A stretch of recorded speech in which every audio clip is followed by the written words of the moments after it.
मुझे शिकायत दे, लड़की ने मुझे थप्पड़ मारा। तो अब बंदर भी FIR कटवाएंगे। लड़की ने थप्पड़ मारा, आज केला देते हैं इसके मुंह में।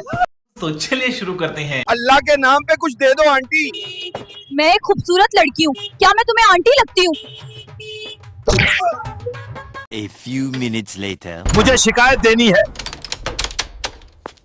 उस कार वाली लड़की ने मुझे थप्पड़ मारा। What? तो अब बंदर भी FIR कटवाएंगे। नंबर 2, दरख्वास्त लिखो। लड़की ने थप्पड़ मारा, लेकिन इज्जत का जनाजा तुम सबने निकाला। बहुत शोर मचा रहा है, पकड़ो इसको, आज केला देते हैं इसके मुंह में। हैं? ये क्या हो गया?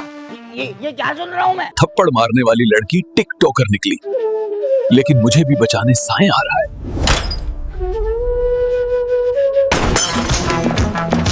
किसने पकड़ा है मेरे वूटर को? छोड़ दो इसे। साईं साईं